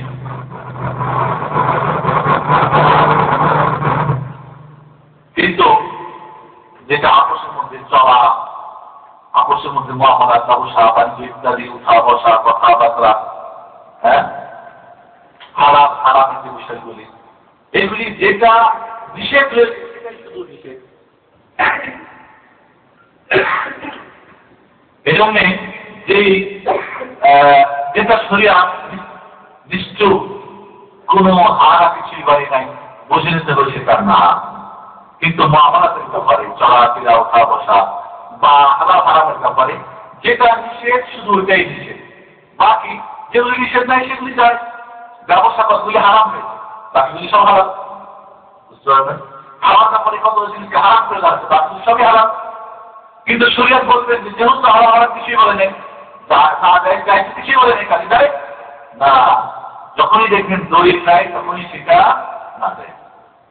তাহলে এটা একদিক থেকে বিদআত, যেটা শরীয়ত নিশ্চয় জায়েজ বলে নেই, না জায়েজ বলে নাই। কেউ যদি এই ওসিলা করে তাহলে সেটা একদিক থেকে বিদআত, কারণ সেটা সাহাবায়ে কেরাম করেন নাই, সাহাবা করেন নাই, তাবিঈরা করেন নাই। আর একদিক থেকে সেটা শিরক, একদিক থেকে সেটা শিরক। কেমনে শিরক? আল্লাহ বলছেন যে আমলাহুম শুরাকা শারাউ লাহুম মিনাদ দীন মা লাম ইয়া'যান বিহিল্লাহ, তাদের কি এমন কেউ শরীক রয়েছে, আবার আল্লাহ রয়েছে, যারা তাদের জন্য নতুন করে দিন আবিষ্কার করে। তাহলে যেটা দিনে নাই, আপনি যখন সেটাকে বৈধ করে দিনে যোগ করলেন, তাহলে দিন চালু করলেন না। আর দিন চালু করার দায়িত্ব কার? একমাত্র মহান রব্বুল আলামিন। আর আপনি যদি বৈধ মনে করেন তাহলে আল্লাহর সঙ্গে শরীক হয়ে গেলেন বা করলেন। যদি নিজে করে নিজে শিরক করলেন, শরীক হয়ে গেলেন। আর যদি কেউ করতে পারে মনে করেন তাহলে তাকে শুধু আল্লাহর সঙ্গে শরীক করলেন। এই দৃষ্টিকোণ থেকে এটা অবৈধ শিরক, অবৈধ ওসিলা শিরকের পর্যায়ে। আল্লাহ কোরআন বলছে ইত্তাখাযু আহবারহুম ওয়া রুহবানাহুম আরবাবাম মিন দুনিল্লাহ, খ্রিস্টানরা এবং ইহুদিরা তাদের যাজকদের, পাদ্রীদেরকে তারা আল্লাহর স্থলে বসিয়ে তারা আল্লাহ বানিয়ে নিয়েছিল। এই আয়াত যখন আল্লাহ রাসূল পড়তেছিলেন, আদি ইবনে হাতিম তিনি খ্রিস্টান, তিনি আয়াতটি বলে যে রাসূলুল্লাহ, আমরা তো আমাদের পাদ্রীদেরকে, আমাদের যাজকদেরকে, আমাদের ধর্মগুরুদেরকে আমরা আল্লাহ বানিয়ে দিতাম না। আল্লাহ রাসূল বললেন, তোমাদের যখন কোন হারাম জিনিসকে হারাম করতো তোমরা মেনে নিতে না? যখন কোন হারাম জিনিসকে হারাম করতো সেটাও মেনে নিতে, আবার হালালকে হারাম করতো সেটাও মেনে নিতে। এটাই তো হলো আল্লাহ বানিয়ে দেওয়া। তাহলে যেই ওসিলাটা আল্লাহ কিছুই বলেন নাই, আর আমার হুজুর করলেন, তাই আমি সেটাকে ধর্ম মনে করে নিলাম, শরিয়াত মনে করে নিলাম, তাহলে শরীক বাড়া হলো না। খ্রিস্টানদেরটা যদি হয় আমাদের তা কেন হবে না? ও উম্মতে মুহাম্মাদের জন্য বড় ফ্যাসিলিটি হয়েছে না? না, একই নিয়ম। এই জন্যে অবৈধ যেটা অসিলা, সেটার মিসাল উদাহরণ দেখুন, আল্লাহ বা কোনো মাধ্যম, ব্যক্তির মাধ্যম, আল্লাহ আমরা দোয়া করি, আমাদের দেশে প্রচলিত দোয়া হয়, বলে আল্লাহ ওলি রাসূল সাইয়্যিদ কুতুব, সমস্ত সাইয়্যিদ কুতুব রাসূলদের মাধ্যম ওসিলায় আমাদেরকে ক্ষমা করে দাও, বলি না? এটাই হলো শিরকিয়াত, এটাই হলো শিরকি এবং বিদআতি ওসিলা। আর যেটাই আমরা জানি, বরং যে সমস্ত বৈধ ওসিলাগুলি আমি আলোচনা করলাম, এটা কিন্তু আমরা অনেকে কিন্তু জানি না। কোন নবী, কোন রাসূল, কোন ফেরেশতা, কোন ওয়ালি, কোন সাইয়্যিদ, কোন কুতুব, কোন ইমাম, কোন বুজুর্গ, কোন ব্যক্তির মাধ্যম কিসের চলতে পারে? দোয়ার মাধ্যম চলতে পারে। ঠিক আছে? ব্যক্তির মাধ্যম, তার মর্যাদার মাধ্যম, তার নেতৃত্বের মাধ্যম, তার কর্তৃত্বের মাধ্যম, তার ফজল, তার কাজ, তার যা, এগুলির মাধ্যমে ওসিলা করা চলবে না। এগুলি হবে বিদআত এবং শিরকি ওসিলা। এরপরে আমরা আছি এই সমস্ত ওসিলা সম্পর্কে দেখুন, এই আরেকটা উদাহরণ, মৃত্যু ব্যক্তির ওসিলা। মৃত্যু ব্যক্তির ওসিলা করা যাবে কি যাবে না? শরীয়ত কোনটাই বলে না। আপনি এখন যদি জায়েজ মনে করেন তাহলে বিদআত মনে করেন, কারণ এটা কোনো মৃত্যু ব্যক্তির মাধ্যমে অসুবিধা করতেন না। শিরক হয়ে যাবে এর জন্য যে মৃত্যু ব্যক্তি যেহেতু সে দোয়া করতে পারে না, মারা গেছে, তখন মানুষ মরে যায়, চিন্তা আমল করা সব বন্ধ হয়ে যায়। সে আমল দোয়া করতে পারে না, সে গাইতে পারে না, সে সুপারিশ করতে পারে না, আপনার ভালো বন্ধুদের কিছু দায়িত্ব পালন করতে পারে না, যেখানে রাসূল স্বয়ং করতে পারেন না। বললো আমি নাফসি না পাওয়া দেওয়া ইল্লা মাশাআল্লাহ, এটা আমি করে দাও, আমি আমার নফসের আমার ব্যক্তির জন্য ভালো মন্দ কিছুই করতে পারি না, আল্লাহ যা চান তাই করে। তাহলে কোন ওয়ালি, কোন ফেরেশতা, কোন ব্যক্তি কোন পর্যায়ে, তাহলে রাসূল যদি স্বয়ং নিজে না করতে পারে তাহলে অন্যরা বরাত করে কিভাবে করতে পারে? এই জন্যে মৃত্যু ব্যক্তির কাছে গিয়ে যদি চান, বলি যে আমার যদি চাও বাবার কাছে, আমার কাছে, আল্লাহর কাছে বলো, তাহলে সেটা শিরকের পর্যায়ে চলে যাবে। সেটা অনেক সময় সেটা বিদআত হতে পারে, কোনো পর্যায়ে সেটা শিরকের পর্যায়ে চলে যেতে পারে। যদি মনে করি যে তিনি আমার ভালো মন্দ করতে পারেন, বুঝছেন, তাহলে শিরকের পর্যায়ে যাবে। আর যদি মনে করি তিনি চাইতে পারেন, কিন্তু বিদআতের পর্যায়ে যাবে। বন্ধুগণ, দ্বিতীয় প্রকার যেটা অবৈধ ওসিলা, সেটা হল কি, যেটা মুশরিকরা মূর্তির মাধ্যমে, মূর্তিকে সামনে রেখে বলতো এদের আমরা চেষ্টা করি, এদেরকে ভোগ দিই, কলা দিই, দুধ দিই, এই জন্য যে এরা আমাদের আল্লাহর কাছে পৌঁছে দিবে। আমরা যখন বলি ওসিলা ধরি, পীর ধরি, কেন? আল্লাহর কাছে আমাদের পৌঁছে দিবে। একই কথা না? তবে ভুল বুঝবেন না, তাদের যদি দোয়া হয় জায়েজ রয়েছে, তাদের যদি ভালোবাসা হয় জায়েজ রয়েছে। একজন আমরা বুজুর্গ, পীর, মুর্শিদ, অনেকে ভালোবাসা করে বা নষ্ট করতে পারে, কিন্তু তার ব্যক্তিত্ব তিনি পার করে দেবেন, এমন আকীদায় শিরকের বা বিদআত পর্যায়ে চলে যাবে। ব্যক্তি আকীদার উপর নির্ভর করবে, বিদআত এবং শিরক হয়। প্রত্যেকটা এরকম বিদআত হবে না, প্রত্যেকটা আমার শিরক পর্যায়ে যাবে না। এজন্য কাফের মুশরিকরা যে মূর্তির মাধ্যমে কি করে ওসিলা করে যে আল্লাহের মাধ্যমে আমাদের পৌঁছে দিবে, তারা কি বলতো? উলাইকা আল্লাযীনা ইয়াদউনা ইয়াবতাগুনা ইলা রাব্বিহিমুল ওয়াসিলা আইয়ুহুম আকরাব। তাদেরকে ডাকতো, তাদেরকে বলা হতো, কেন তাদের বলতো ওমা না'বুদু বিল্লাহি ইউকাররিবুনা ইলা আল্লাহি যুলফা, এদের ইবাদত করি আল্লাহ পর্যন্ত পৌঁছে দেবে। আমরা পাপী বান্দা আল্লাহ পর্যন্ত কি পৌঁছতে পারি? পীর সাহেব যেহেতু নেককার ব্যক্তি, ওলি সাহেব যেহেতু নেককার ব্যক্তি, রাসূল যেহেতু নেককার ব্যক্তি, তাদের মাধ্যম যুক্তির মাধ্যম না হলে আমরা আল্লাহর কাছে পৌঁছতে পারবো না। এর পক্ষে কিছু যুক্তি পরে আসছে ইনশাআল্লাহ। তাহলে এই যে কাফেররা যেটা করতো, এটা নিঃসন্দেহে শিরক। যদি কেউ বলে ইয়া ওয়ালি আনসিরনি, হে আল্লাহ বলি আমাকে বিপদ থেকে মুক্ত করো, ইয়া রাসূলুল্লাহ, ইয়া হাবিবাল্লাহ ইশফিনি, আমাকে মুক্তি দান করো, আনসিরনি, আমাকে মুক্ত দান করো, আমার বিপদ মুক্ত করো, তাহলে এগুলি শিরকের পর্যায়ে চলে যাবে। আর বন্ধুগণ, যে ব্যক্তি, যেই মূর্তি হযরত ইব্রাহিম আলাইহিস সালাম নমরুদের সেই ইবাদতখানায় গিয়ে দেখলেন যে সব মূর্তিরা বানায় রয়েছে, না খাই কলা, না খাই দুধ, কত কিছু বানাইছে, তো কথা বলে তো শুনে না, পরে রাত করে তোমার দিয়ে মানে তাও কিছু বলে না। এই নির্বোধ এর থেকে এর হতে পারে যে মৃত্যু ব্যক্তিকে ডাকে, নির্বোধ থেকে হতে পারে যে একটা জড় পদার্থকে ডাকে, নির্বোধ থেকে হতে পারে যে নিজের হাতে বানিয়ে বলে এটাই হলো আল্লাহ। এর মাধ্যমে আমি আল্লাহর কাছে পৌঁছবো। আর পৌঁছতে পারি যদি আল্লাহ থেকে গ্রহণ করে রাখেন, যেহেতু আল্লাহ তাকে মাধ্যম করেন নাই, শরীয়ত মাধ্যম করেন, একটি জন্য তার মাধ্যমে পৌঁছাও যাবে। আল্লাহ রাব্বুল আলামিন কাফেরদের সম্পর্কে বিভিন্ন জায়গায় ইরশাদ করছেন, বলছেন ওমান আযাল্লু মিম্মান ইয়াদউ মিন দুনিল্লাহ মা লা ইস্তাজিবু লাহু ইলা ইয়াউমিল কিয়ামাহ। ওই ব্যক্তির থেকে পথভ্রষ্ট কে হতে পারে, ব্যাপক কে হতে পারে, ইগনোরেন্স কে হতে পারে, যে ব্যক্তি আল্লাহকে অন্যকে ডাকে, কেন পর্যন্ত ডাকছে, মা লা ইস্তাজিবু লাহু ইলা ইয়াউমিল কিয়ামাহ, কেন পর্যন্ত ডাকলে তাকে সাড়া দিতে পারে না। রাসূল ইন্তেকাল করেন, ডাকলে তিনি সাড়া দিতে পারেন না, কোনো ওয়ালি দিতে পারেন না, মূর্তি দিতে পারে না, ঘা দিতে পারে না, সূর্য দিতে পারে না, চাঁদ দিতে পারে না। তোদের থেকে ব্যাপক নির্ভর কে?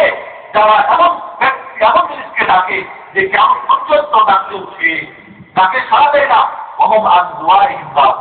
সে অনুভব করতে পারে না আমাকে ডাকতে। কেউ তো অনুভব করতে পারে যখন মৃত্যু মারা যাচ্ছে ওই মুহূর্তে ডাকলে ও করে, ঠিক না? কিন্তু এমন ব্যক্তি যে ও করতে পারে তাকে আমরা অসিলা মানি। এই জন্যে আমার অন্য আয়াতে বলছেন যে পয়দা খুশিলাম না আর যাদের ইবাদত করেছে কিয়ামতের দিন তারা তাদের দুশমনী করবে। না, তোমরা আমাদের ইবাদত করো না, আমাদের ব্যাপারে আমরা বলি নাই, তোমাদেরকে অস্বীকার করবে কিয়ামতে। সূরা আনফাল আল্লাহ 5-6 নম্বর আয়াতটা ভালো করে পড়ে দেখবেন। যাই বন্ধুগণ, তাহলে আল্লাহ তাআলার মাধ্যমে যখন ডাকবো কমাইয়া দাও মা আল্লাহ ইলাহা আখা লা কুরআনা লা فإنما حسابه عند ربه إنه لا يفلح الكافرين। তাহলে এই অবৈধ ওসিলা থেকে আমরা বাঁচার চেষ্টা করব। তাহলে এটা দুইটা হবে, একটা হলো শরিয়াতি ব্যাপার নিশ্চয়, সেটা অর্থ হবে না যে মৃত্যু ব্যক্তির ওসিলা করা, বুঝছেন? চলবে কোন ব্যক্তির মাধ্যমে কোন রাসূল হোক, নবী হোক, ফেরেশতা হোক, কোন রাসূল হোক, নবী হোক, ফেরেশতা হোক, যে কেউ ওই ব্যক্তিত্বের মাধ্যমে তারা কোন মর্যাদার মাধ্যমে ওসিলা করা চলবে না, অবৈধ। এরপর আমরা চাই যে সংক্ষেপে বলবো যে রাসূল সাল্লাল্লাহু আলাইহি ওয়াসাল্লামের মাধ্যমে ওসিলা, রাসূলের মাধ্যমে ওসিলা করি না, আর তাওয়াসসুল বিন নবী সাল্লাল্লাহু আলাইহি ওয়াসাল্লাম, এটা চাপটা ভালো করে বুঝুন। প্রথমটা হলো যে রাসূল সাল্লাল্লাহু আলাইহি ওয়াসাল্লামের প্রতি ঈমান, তার প্রতি ঈমান এবং তার ভালোবাসা এবং রাসূল সাল্লাল্লাহু আলাইহি ওয়াসাল্লামের ইত্তেবা অনুসরণ অনুকরণের মাধ্যমে ওসিলা করা। যেটা আগে আপনাদেরকে বললাম, আল্লাহুম্মা ইন্নী আমানতু বিকা ওয়া বিরাসূলিকা ফাগফিরলি। আল্লাহ, তোমার প্রতি তোমার রাসূলের প্রতি ঈমান রেখেছি। আল্লাহুম্মা ইন্নী উহিব্বু রাসূলাকা ইন্নী উহিব্বুকা ওয়া উহিব্বু রাসূলাক। আল্লাহ, তোমাকে এবং তোমার রাসূলকে ভালোবাসি, আমাকে ক্ষমা করে দাও। যা চাওয়ার আপনি চাইবেন। তাহলে রাসূলের মাধ্যমে ওসিলা প্রথম যেটা, সেটা হলো যে রাসূলের ভালোবাসা বা রাসূলের প্রতি ঈমান বা রাসূলের ইত্তেবা অনুসরণের মাধ্যমে ওসিলা করা যায়। আর এটা যায় কখন? রাসূলের জীবিত অবস্থায় এবং মৃত্যুর পরে। এই ওসিলাটা রাসূলের জীবিত এবং মৃত্যু দুই অবস্থাতেই কি যায়। এখন আমরা বলতে পারি না যে রাসূলকে ভালোবাসি তার মাধ্যমে খাওয়া দাও, বলতে পারি কিনা? তো রাসূলের ইত্তেবা করি, অনুসরণ করি, আমার কোনো যায় কিনা? যায়। তাহলে এই ওসিলাটা রাসূলের ভালোবাসা, ঈমান এবং ইত্তেবার ওসিলা করা, এটা রাসূলের জীবদ্দশা এবং মৃত্যুর পরেও যায়। দুই নম্বর হলো রাসূল সাল্লাল্লাহু আলাইহি ওয়াসাল্লামের দোয়ার মাধ্যমে ওসিলা করা। ওই সাহাবায়ে কেরাম তার দোয়ার মাধ্যমে পানি পেয়েছেন আল্লাহর কাছে, পেয়েছিলেন কিনা? এইটা শুধুমাত্র যায় রাসূলের জীবদ্দশায়, মৃত্যুর পরে এটা যায় নয়।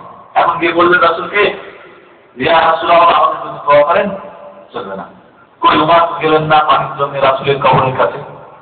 হাসান হোসাইন যখন কারবালাতে যাচ্ছিলেন একাই এদিদের সঙ্গে যুদ্ধ করার জন্য, যে আপনাদের কারবালা আপনার কি বলে আসলে মহান সম্পর্ক লিফটেটাতে একটা করে নিয়ে যাবেন ইনশাআল্লাহ বলতে তো কই বললেন না নানাজির কাছে, নানাজি আমি যাচ্ছি একাই, আমার জন্য দোয়া করে দেন, আমার জন্য সেখানে ইয়াজিদকে কষ্ট করতে পারে। কোন সাহাবায়ে কেরাম তাদের কোন বিপদে আপদে যুদ্ধ বিজয় কখনোই তো রাসূলের কবরের কাছে গিয়ে বলেন নাই আমার জন্য দোয়া করেন, আমাদের বৃষ্টি হচ্ছে না দোয়া করেন, বরং আব্বাস রাদিয়াল্লাহু আনহুকে নিয়ে গিয়ে বলছেন দোয়া করেন আল্লাহর কাছে। স্পষ্ট হতে হবে আমাদের কাছে। তাহলে রাসূলের দোয়ার ওসিলা জীবদ্দশাতেই শুধু, এটা বৈধ, মৃত্যুর পরে চলবে না। এখন রাসূলের কাছে কি কেউ চাইবে, এটা সম্পূর্ণ শিরক হবে। 3 নম্বর রাসূলুল্লাহ সাল্লাল্লাহু আলাইহি ওয়াসাল্লামের সুপারিশের ওসিলা, ওই যে আতি মুহাম্মাদের ওসিলা, বুঝতে এটা এখনো জায়েজ রয়েছে, জীবিত অবস্থায় জায়েজ ছিল, সেটাকে আমাদের জন্য খারাপ। কিন্তু এখন বলবেন কবরের কাছে গিয়ে আমাদের জন্য সুপারিশ করেন, চলবে না। আর সুপারিশ দুইটা শর্তে চায়, মনে রাখবেন, আমাকে এখানে ভুল বুঝি, মরিজ হয়ে গেলে তিনি সুপারিশ করে দিয়ে আমাকে দিন পাস করবেন, ঠিক না? এটা কিন্তু আমাদের ভুল ধারণা। বরং আমাদের সুপারিশ করার জন্য দুইটা শর্ত। একটা শর্ত হচ্ছে যখন রব্বুল আলামিন যিনি সুপারিশ করে তাকে অনুমতি দান করবেন,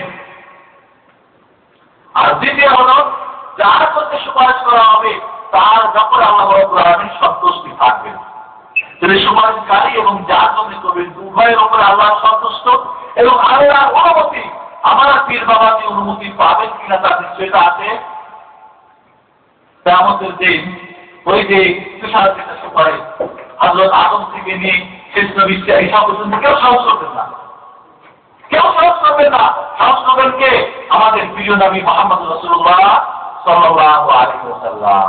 তিনি আমার কাছে সুপারিশ করবেন, সিজদা করে যাবেন। তাহলে রাসূলরা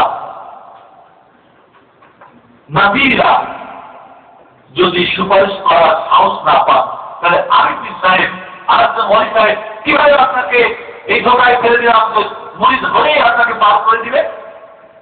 অনেক সময় করে কি একটা কাগজ লিখে দেয়, যেটা কবরে দিলে আর বুঝছেন। কথিত আছে যে বড় পীর আব্দুল কাদের জিলানী রাদিয়াল্লাহু তাআলা রাহিমাহুল্লাহ তিনি তার একজন মুরিদকে লিখে দিয়েছিলেন আব্দুল কাদের জিলানী। মুমকিন রাখা ফেরেশতারা এসে জিজ্ঞেস করে, দেখায় আব্দুল কাদের জিলানী। ফেরেশতারা বাবা জীবনে যে কোনো উত্তর শুনে নাই, হয় হ্যাঁ বা না, কিন্তু আব্দুল কাদের জিলানী এই প্রশ্ন উত্তর করে শুনে নাই। আল্লাহর কাছে দৌড় ছুটে গেলেন, বলেন হে প্রভু, এই এক ব্যাপার, তোমার এক বান্দা এই কথা বলে, বলে যাও তাকে ক্ষমা করে দাও, তাকে আর কোনো প্রশ্ন করতে পারবে না। যেমন আব্দুল কাদের জিলানী সে মুরিদ, সেহেতু তাকে আর কোনো প্রশ্ন করা চলবে না। কিন্তু আল্লাহ রাসূল বলছেন প্রতিটি মানুষকেই ভালো হোক আর মন্দ হোক, নেককার হোক আর বদকার হোক, প্রতিটি ব্যক্তিকেই প্রশ্ন করা হবে। হাদিসের পুরাপুরি উল্টান বুঝতে পেরেছেন? তারপরে কাগজ ধীরে ধীরে ওসিলা সকলের ওসিলা মাঝে মাঝে আজ থেকে নিয়ে বিজেপি সবকিছু সবার ওসিলাকে ওই কাগজ দিয়ে দেওয়া হয়, তাহলে কবরে আর আঘাত হবে না। বুঝতে পেরেছেন? টাকা দিয়ে সমস্ত তাবিজ বিক্রি করা হয় বাংলাদেশে, যেটা স্বয়ং নিজে আবার লিখে দিতে পারেন ফার্সিতে, যাতে করে সাধারণ মানুষ না বুঝে। ফার্সি বুঝলে কেউ বুঝবে? রশিদ মাগেরা আপনার সামনা কিছু স্বর্ণনামতা কি বুঝবে? এই জন্য আমরা রাসূলুল্লাহ সাল্লাল্লাহু আলাইহি ওয়াসাল্লামের সুপারিশের জন্য আমরা যে ওসিলা রাখবো, সেটা আমরা আদানের দোয়ায় আমরা করতে পারি। জীবদ্দশাতেও হয়তো আল্লাহর কাছে রাসূলের কাছে বলতে পারতাম, আমার জন্য আপনাকে সুপারিশ করেন, কিন্তু এখন সেটা চলবে না।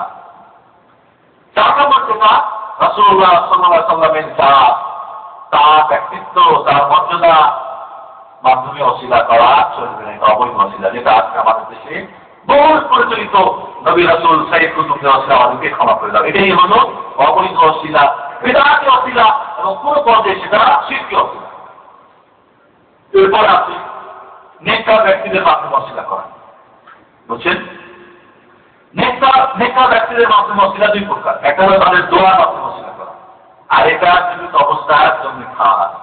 একজন আল্লাহর ওলি, তাকে গিয়ে বলবেন, ওই যে জীবিত নেককার ব্যক্তির দোয়া ওসিলা, গিয়ে বলবে আমার জন্য দোয়া করেন, আল্লাহ বলবেন আল্লাহ তাআলা আমাকে যা করছেন তা চাইবেন। নেককার ব্যক্তির ওসিলা দুই ভাগ, প্রথম হলো তার দোয়ার মাধ্যমে তার জীবদ্দশার সামনে খাওয়া, মৃত্যুর পরে তার দোয়ার ওসিলা করা চলবে না, সেটা শিরক হয়ে যাবে। এখন যদি অনেক কবরে গিয়ে বলি, শিরক। বুঝতে পেরেছেন? এরপর আমাদের দ্বিতীয় যেটা, তাদের ব্যক্তিত্বের মাধ্যমে বা তার ব্যক্তির মাধ্যমে ওসিলা করা, যেটা আসলে দখল চলে গেলে একটু আগে। বুঝতে পেরেছেন? সেটা জীবিত এবং মৃত্যু দুই অবস্থাতেই অবৈধ চলবে না। জীবিত অবস্থায় কোনো ওয়ালি ওসিলা করা যাবে না, যে আল্লাহ এই ওসিলার মাধ্যমে আমাকে ক্ষমা করে দেওয়া, ওটা চলবে না। মৃত্যুর পরে তো আরো চলবে। তাহলে নেককার ব্যক্তির মাধ্যমে ওসিলা দুই ভাগ, একটা চায় দোয়া ওসিলা, সেটা জীবদ্দশাতে, মৃত্যুর পরে চলবে না। আর একটা হলো তাদের ব্যক্তির মাধ্যমে, সেটা জীবিত মৃত্যু দুই অবস্থাতেই চলবে না। এরপরে আমরা আছি মৃত্যু, যে আমরা ওয়ালিরা মারা গিয়েছেন, ওই একই কথা, সেখানেও আমরা বলবো যে মৃত্যু ব্যক্তির মাধ্যমে ওয়ালির প্রথমে কিন্তু আমরা ওয়ালির ডেফিনেশনে কিন্তু আমরা বড় ভুল করেছি। এর আগে আপনাদের বলেছিলাম, আলা ইন্না আউলিয়া আল্লাহ লা খাউফুন আলাইহিম ওয়া লা হুম ইয়াহজানুন আল্লাযীনা আমানু ওয়া কানু ইয়াত্তাকুন। ঈমানদার এর সঙ্গে আমরা আল্লাহ রাব্বুল আলামিনের যে সমস্ত ওয়াদা ফলো করে, যে সমস্ত নিষেধ থেকে বেঁচে থাকে, এরাই হলো মুত্তাকিন। তাহলে আল্লাহ ওয়ালি হওয়ার জন্য তাকে নিচে থাকতে হবে না, জঙ্গলে থাকার কোনো প্রয়োজন নেই, তাকে হুজুর হয় চলবে না, তাকে মাদ্রাসাকে লেখাপড়া করতে হবে, কথা হতে পারে শরীফা করো, হতে পারে হাজার, হতে পারে সে বড় চাকরিজীবী, হতে পারে সে ধরিবান্ধা, হতে পারে ধরিবান্ধা, হতে পারে শরীয়তে জ্ঞান পুরোপুরি থাকতে পারে না পারে, কিন্তু সে ঈমান এনেছে, তার সঙ্গে আল্লাহর আদেশ নিষেধকে যথাযথভাবে আমল করে, সেই ব্যক্তি আল্লাহর ওয়ালি। আল্লাহ বলছেন, আলা ইন্না আউলিয়া আল্লাহ লা খাউফুন আলাইহিম ওয়া লা হুম ইয়াহজানুন আল্লাযীনা আমানু ওয়া কানু ইয়াত্তাকুন। আমাদের সমাজী কারা জানেন? যারা ল্যাংটা থাকে। আমাদের সমাজী কারা জানেন? যারা ছেঁড়া কাপড় পরে থাকে। আমাদের সমাজী কারা জানেন? যারা নোংরা পোশাক পরে থাকে। ওয়ালিকারা যারা তাইলাকা কাপড় পরে। ওয়ালিকারা যারা জঙ্গলে বসে আল্লাহর জন্য আল্লাহর জন্য কাঁদে। ওয়ালিকারা যারা আরাম খায়। ওয়ালিকারা যারা নামাজ কাজে করতে হয় না। ওয়ালিকারা যারা ইত্যাদি ইত্যাদি মদ থাকে, এরাই আল্লাহ বলে। আল্লাহ বলছেন না, ওয়ালি হলো তারাই যারা ঈমান এনেছে, ঈমানের দাবি পূরণ করার জন্য মুত্তাকি হয়েছে। মুত্তাকি বলা হয় আল্লাহর আদেশ এবং নিষেধকে যথাযথভাবে মেনে চলা, একে বলা হয় মুত্তাকি। এজন্য মনে রাখবেন, ওয়ালি যে কোনো শ্রেণীর মানুষ হতে পারে, কৃষক হতে পারে, ডাক্তার হতে পারে, ড্রাইভার, যে কেউ হতে পারে। যদি এই দুইটা গুণ থাকে, সে হলো আল্লাহ ওয়ালি। আল্লাহ ওয়ালির গুণ বর্ণনা করতে গিয়ে আমাকে সেদিন এই রমজানের আগে এক ভাই বলছিলেন, মাশাআল্লাহ, তিনি এমন জায়গায় বসবাস করেন যেটা নোংরা থাকে। আমি বললাম, সে আল্লাহ পাক্কা ইবলিসের দোস্ত শয়তান। নোংরা জায়গায় থাকা হারাম, নোংরা অবস্থায় থাকা হারাম। কুসুম করে আওয়াজ করা, সেরা আল্লাহর ওয়ালি। জোয়ার পেতে গেছে, সেরা আল্লাহর ওয়ালি। মহিলা গায়ে সমাজে থাকলে এক বড় মহিলা বাইরে, সে আল্লাহর ওয়ালি। যে এই জন্যে ইমাম গাজ্জালী রাহমাতুল্লাহ আলাইহি, ইমাম ইবনে তাইমিয়া রাহমাতুল্লাহ আলাইহি একটা কথা বল করছেন, যদি দেখো আল্লাহ বান্দা হাওয়াতে উঠতেছে, পানির উপরে গায়গান মিশিয়ে নামাজ পড়তেছে, অলৌকিক ঘটনা কিনা? অলৌকিক কিনা? কারামতি কিনা? যদি দেখো ওই ব্যক্তি সুন্নতে কোরআন হাদিসের বিন্দু পরিমাণে খেলাফ করছে, জেনে রাখো আল্লাহ বান্দা ছিল পাক্কা শয়তান। তাহলে আল্লাহ ওয়ালি নামে যারা যেখানে কবরস্থ বা যেখানে তারা সমাধিত আছে, তাদের কাছে গিয়ে সর্ব অবস্থায় ডাকা চলবে না, এই অসুবিধা করা যাবে না। এ পর্যায়ে সবাই অভাবে আমি সংক্ষেপ করতেছি। আমি এবার আপনাদের আজকালেই আমি সংক্ষেপে শুধু বোঝেন যে আল্লাহ যারা সত্যিকের ওয়ালি, যারা ঈমান এনেছেন, তাকওয়া পরিষ্কার তাদের মধ্যে রয়েছেন, জীবদ্দশায় তাদের দোয়া অসিলাত চলবে। তাদের ব্যক্তি তাদের মৃত্যুর পরে কোন প্রকার অসিলাত চলবে না। তিনি এদের আমাদের আকীদা। এবার আমরা কি কি কারণে আমরা অবৈধ অসিলা করে থাকি, আমি সংক্ষিপ্ত সময়ের জন্য আমি আপনাদের সঙ্গে বলতে চাই, আপনারা আমার জন্য দোয়া করবেন।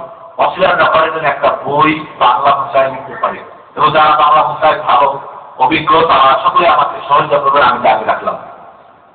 ঠিক আছে? কারণ এই বিষয়টা নিয়ে কিন্তু আমাদের দেশের ধর্মের ব্যবস্থা জমজমা।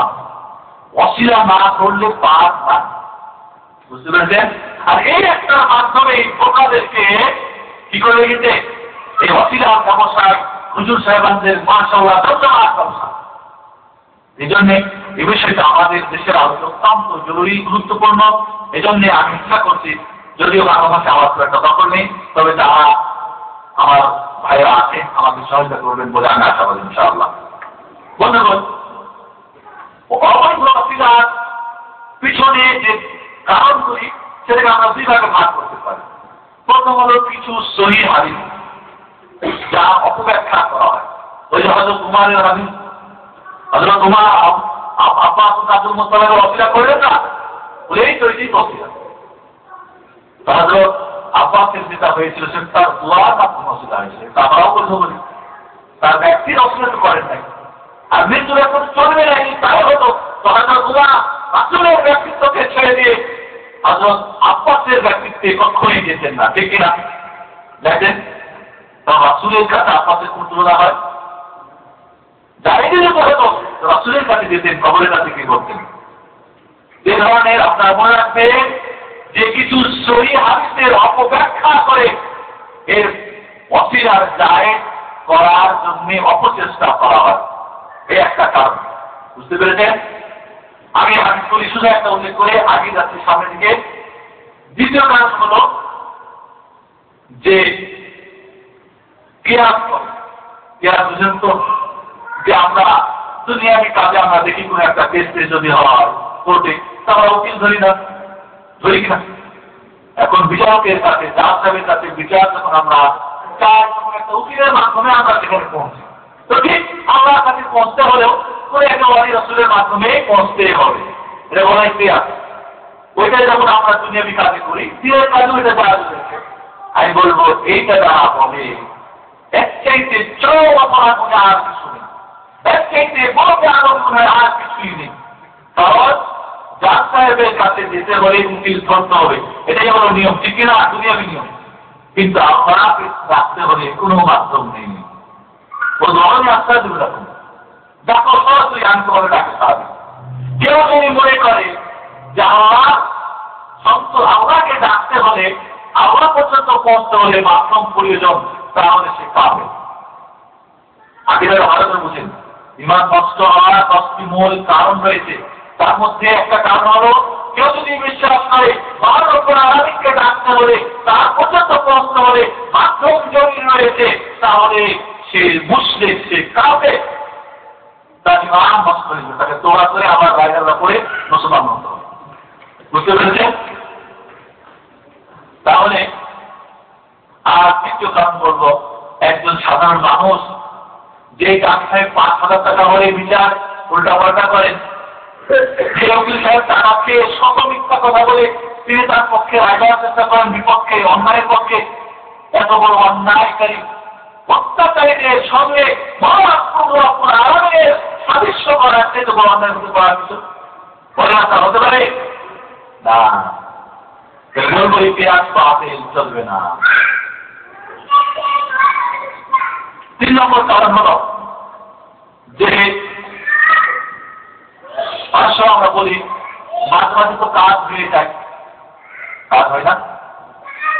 মানে আমি পীরের বাজারে গিয়েছিলাম খানজাহারিতে, বা ওই কি বলে ওটাকে ইন্ডিয়াটা কি শাহজালাল বা ইন্ডিয়া আপনার আজমির শরীফে গিয়েছিলাম। আমার তো কাজ নেই, আমার মেয়ে পেয়েছি, ছেলে পেয়েছি, চাকরি পেয়েছি। আপনাদের প্রেসিডেন্ট এরশাদ সাহেব বলবেন না, ডাক্তার সাহেব জিলানী বড়পীর, তিনি আমাদের সন্তান লাভ করেছেন, যার পিছনে আপনি মাফ করবেন, কেউ যদি কোনো কাজই করেন তাকে ভালোবাসেন, তিনি আল্লাহ বান্দা মুসলমান হিসেবে ভালোবাসতে হবে।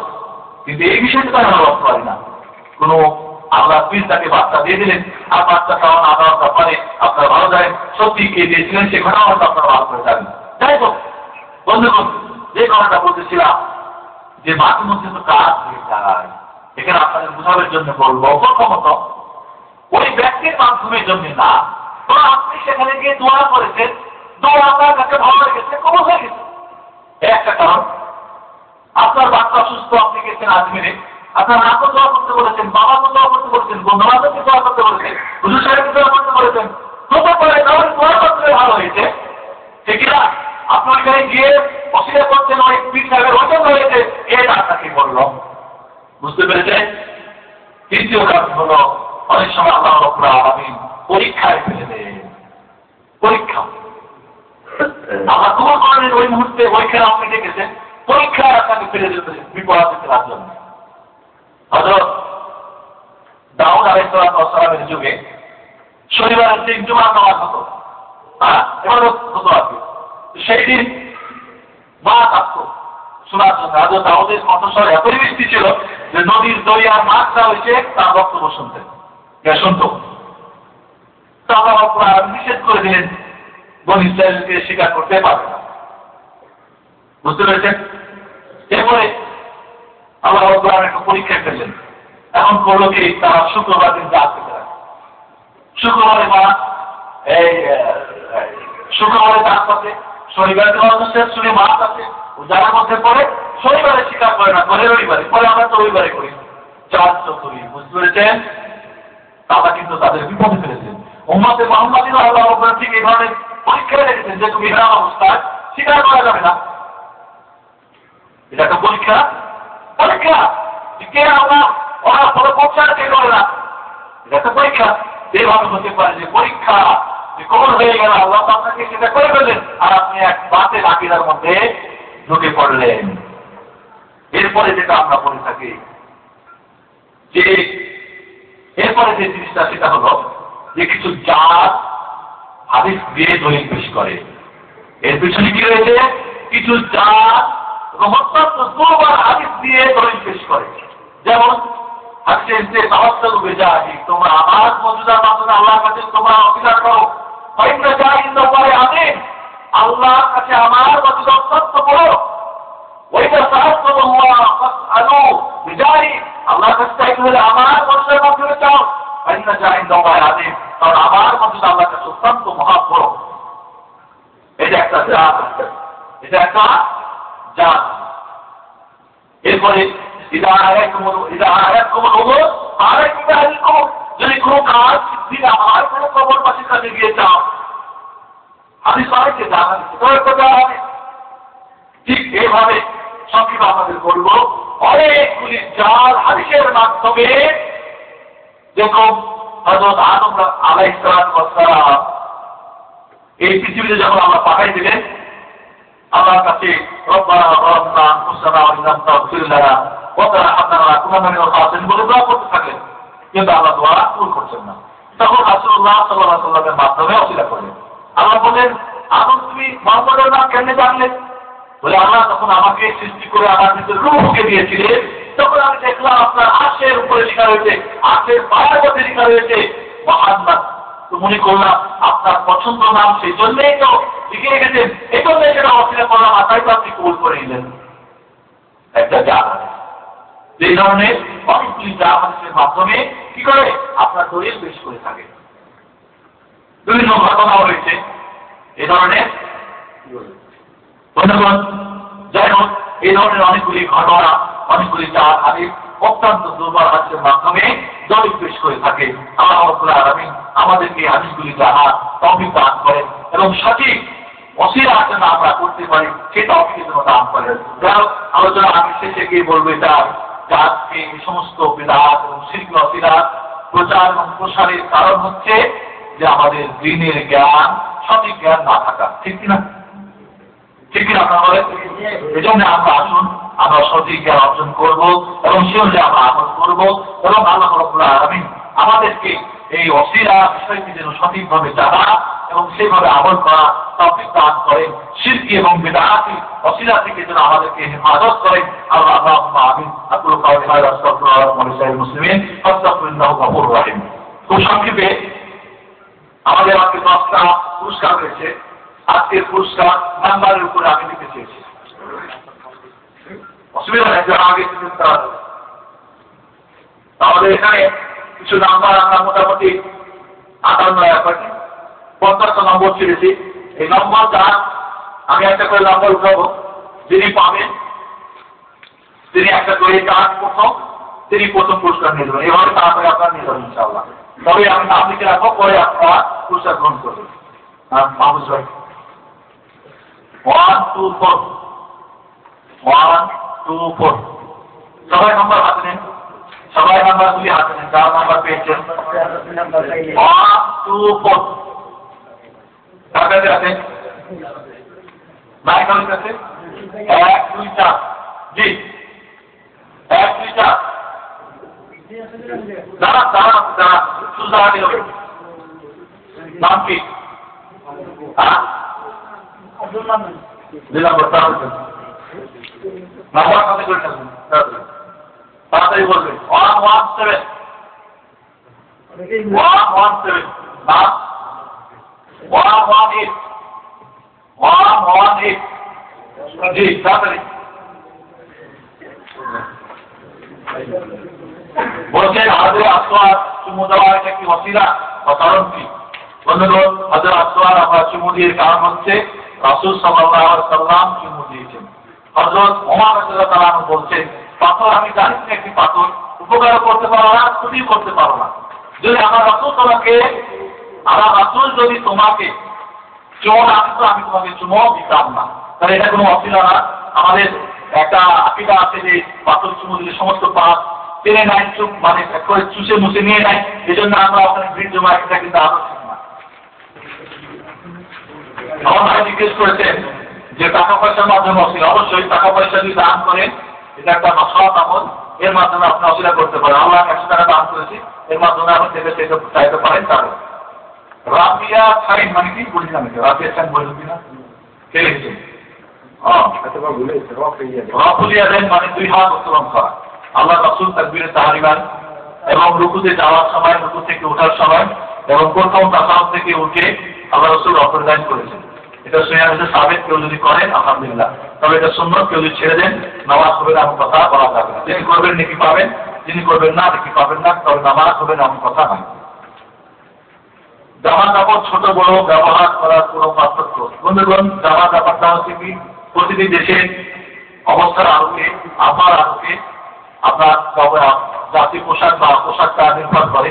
এজন্যে ইসলাম পুরুষের জন্য কয়েকটা নিয়ম বেঁধে দিয়েছেন, 4টা বা 5টা শর্ত। আর মহিলাদের জন্য বেশ কিছু আরো বেশি শর্ত বেঁধে দিয়েছেন পোশাকের ব্যাপারে। পুরুষদের জন্য এখন নিচে চলবে না, স্বর্ণ বা আপনার রেশমি কাপড় ব্যবহার চলবে না। একেবারে এই পাতলা কাপড় দিয়ে শরীর দেখা যায় এমনও কেউ কেউ মাকরুহ মনে করেছেন। তারপরে যেটা হলো যে কাফেরদের সাদৃশ্যে কোনো পোশাক পরা চলবে না, বুঝতে পেরেছেন? মহিলাদের সাদৃশ্যে কোনো পোশাক পরা চলবে না, এটাই নিয়ম। বাকি আপনি যে কোনো খুশি পড়তে পারেন, অসুবিধা নেই। তারপরে জাফরান রঙের, জাফরান ওই ডিমের কুসুম আছে না, এই রঙের দুইটাই জামা এবং পায়জামা দুইটাই পরা নিষেধ হচ্ছে। কেউ যদি একটা পরে আর একটা ভিন্ন রঙের দেওয়া যাচ্ছে, অসুবিধা নেই। মা বাবা বা মৃত ব্যক্তির 3 জিনিস পৌঁছে, অর্থাৎ সরকার জীবন দশায় যদি কিছু ভালো কাজ করে যান, এর নাকি কবরে পৌঁছতে থাকে। যদি তিনি এমন কোনো জ্ঞানের চর্চা করে যান, ভালো কাজ জ্ঞান চর্চা করে যান, তাহলে তার মাধ্যমে তিনি যতদিন পর্যন্ত এই জ্ঞান দ্বারা অন্যরা উপকৃত হতে থাকবে, ততদিন পর্যন্ত তার কবরে সওয়াব পৌঁছতে থাকবে। আর একটা হলো সৎসন্তান, তার জন্য দোয়া করে সে দোয়া পৌঁছে। এছাড়া আরো কিছু থাকে।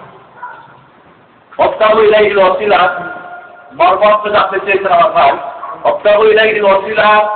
অর্থই হচ্ছে, আপনারা বাংলা তফসির আছেন আমাদের অনেকের কাছে, খুলে দেখবেন আয়াতটা। এই আয়াতটা আপনার তাফসীরটা দেখলেই বুঝবেন যে অর্থ কি।